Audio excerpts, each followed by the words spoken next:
This is Cambridge South Railway Station, and as of Sunday the 20th of June 2026, it is the newest railway station on the UK National Rail network. The station comprises of 4 platforms and sees up to 20 trains per hour, enabling it to serve a projected 1.8 million passengers annually. This £250 million infrastructure project is not the only example of a recent investment into Cambridge's railways, with Cambridge North Railway Station opening less than a decade ago and hundreds of millions being poured into Cambridge Central Station and its surrounding areas. At a time when many major railway projects have many delays and complications, Cambridge is bucking the trend and has many more projects to come. So in this video, we're going to explore the story behind Cambridge's railway revolution, from the opening of Cambridge North and the creation of Cambridge South to the ambitious plans that could transform rail travel across the region for decades to come.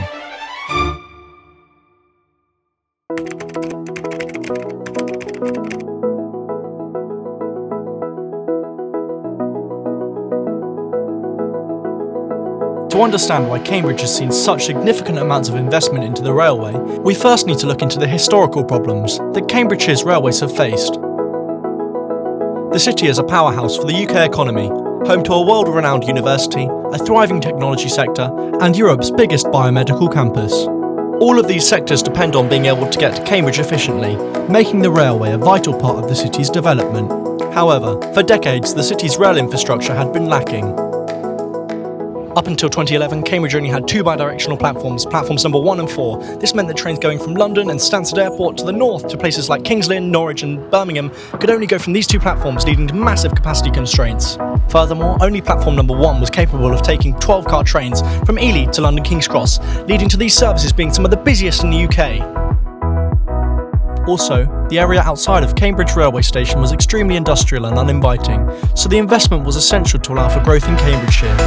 Additionally, old British Rail Days trains plagued the station and made travelling to or from Cambridge a less than ideal experience, so it was inevitable that significant amounts of investment into infrastructure was required to allow for Cambridge's railways to accommodate for the city's economic boom.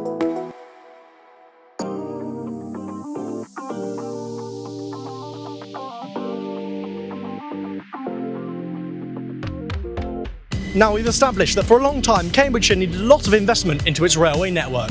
Now, the first main hint of this was through the construction of platforms 7 and 8 at Cambridge Central Railway Station, which are 12-car bidirectional platforms.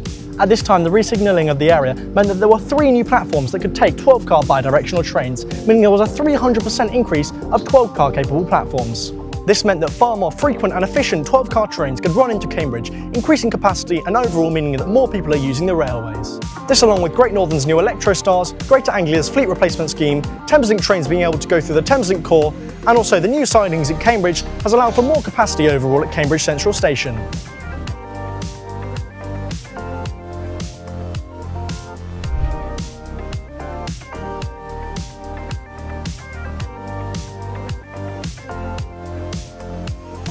We also need to talk about the CB1 regeneration project, which has massively changed the area around Cambridge railway station.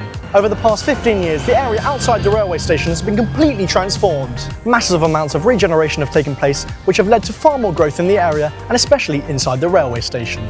From a 3-storey bike park to 2 hostels, more bus connections, investment into the Cambridgeshire guided busway, and many more modern high-rise offices, the station has really got all of the facilities you could need. Some people have criticised the area for looking bland and lacking character, but I disagree. I think the regeneration has been a huge success, driving growth and making the area far more attractive and appealing.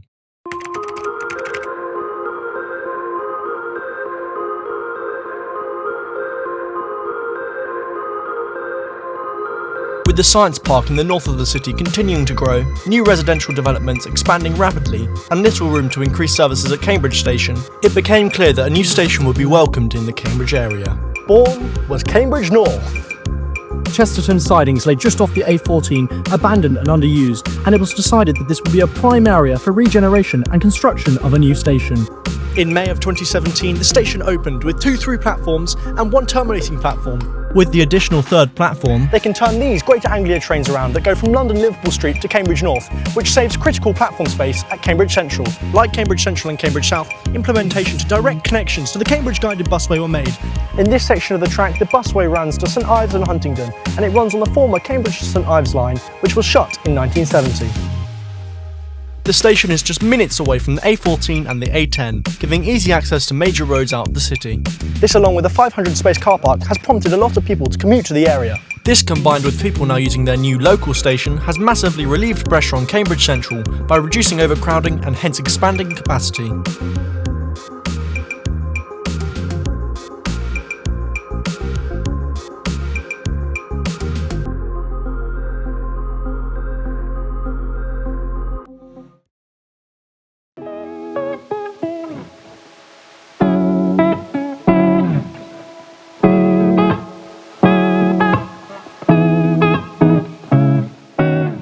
As of June 2026, Cambridge South Station is now open, allowing for millions of people to take a direct train to Europe's biggest biomedical campus. The station sees up to 20 trains an hour, with almost all services stopping here, relieving capacity of Cambridge's other stations. Let's go in to take a look.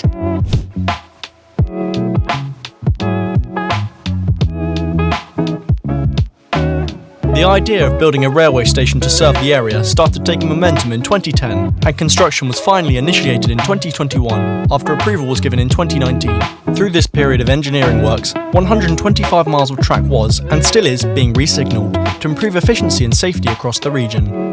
As well as serving Trumpington and surrounding neighbourhoods, the station is estimated to see thousands of campus commuters, which will help to relieve Cambridgeshire's congested roads, especially around the hospital.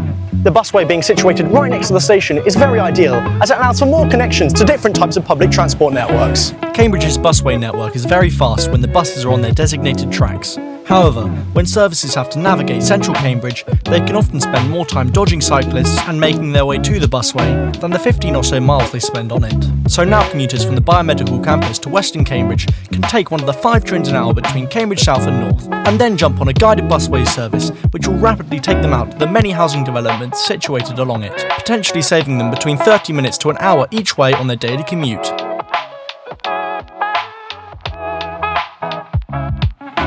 Comprising of 4 12-car capable platforms, the station has not been under-engineered. With a roof made out of solar panels, 2 station entrances, hundreds of bicycle parking spaces, and no dedicated car park, the station has been designed to promote sustainable travel and reduce its environmental impact, supporting Cambridge's long-term growth.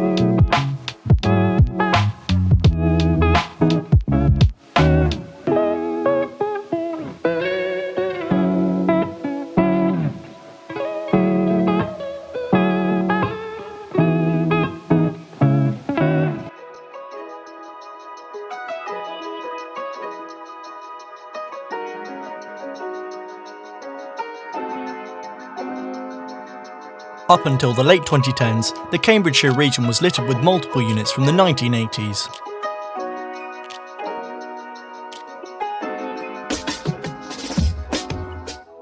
With Greater Anglia using the likes of 153s, 156s and 317s, and Great Northern also using 317s, 321s and 365s, it was evident that the trains currently being used were not going to allow for the growth that the city was long due. Over time, Great Northern replaced their entire fleet, acquiring Electrostars and Desiro units, often sharing trains with Thameslink. Furthermore, as of 2018, Greater Anglia started a complete fleet replacement programme, with these Adventurers and also Stadler Flirts, which are amazing compared to their predecessors. They've really done a great job and everything's been completely replaced. Along with the Thameslink programme bringing regular Class 700s to the city's central and south stations, the lines into Cambridge now only see one DMU, being the cross-country Class 170s, which are on the Stansted Airport to Birmingham route.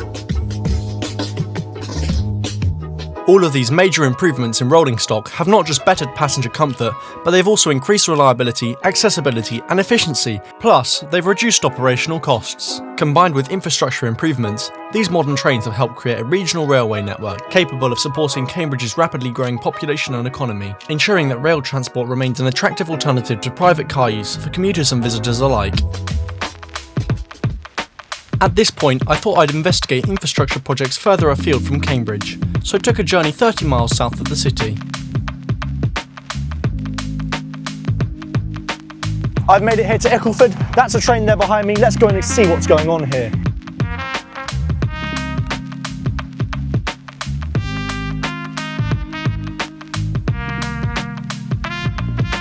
Located just north of Hitchin railway station is the Hitchin flyover, which was constructed in 2013.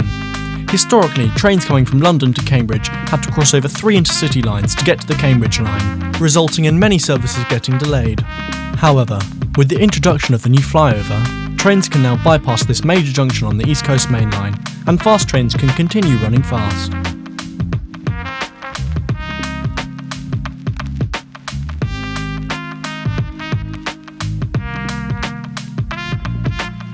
Saving 30,000 minutes of train delays annually and costing over £47 million, the line sees up to 8 trains per hour towards the Cambridge direction and is one of the most successful railway infrastructure projects in recent history.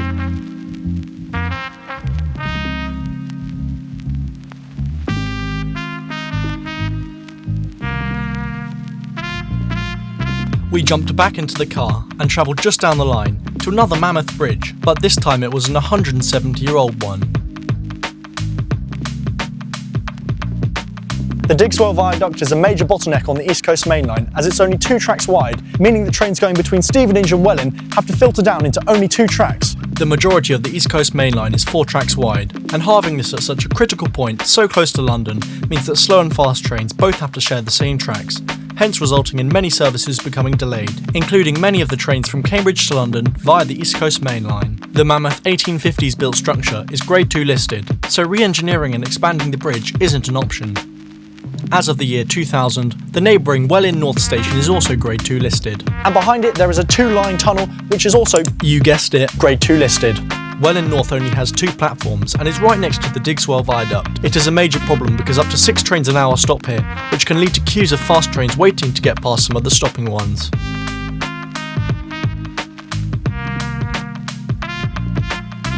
There are a whole host of other options and upgrades that can be investigated to help benefit Cambridge and efficiency in its railway network, and it's evident that upgrades made can benefit the economy big time.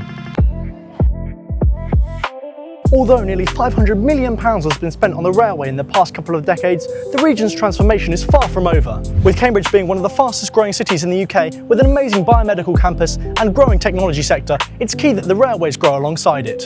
Several major railway projects are already planned, including multiple new railway stations on the East-West Rail route, linking Cambridge with Oxford, which is expected to unlock £6.7 billion of regional economic growth and support the construction of more than 100,000 new homes. Alongside this, the sale of Cambridge Airport has paved the way for the long-awaited Cambridge East development, including a new station, further demonstrating how closely transport investment and urban growth are intertwined. Looking back, it's clear that recent investment into Cambridge's railways has transformed the region, from increasing capacity at Cambridge Central and opening 2 new stations here in the last decade, to modernising the rolling stock and removing key bottlenecks. Each project has played a vital role in supporting one of the UK's fastest growing economies. As Cambridge continues to expand, so too must its railway.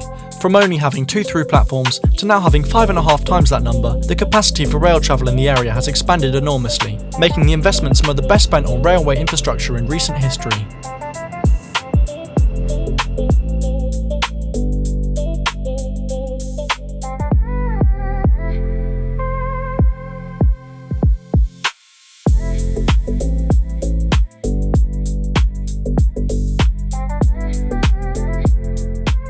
The story of Cambridge's railways is therefore far from over. If the ambitious plans currently on the table ever become a reality, Cambridge will continue to demonstrate that investment into railway infrastructure can drive economic growth, improve connectivity, and shape the future for an entire region.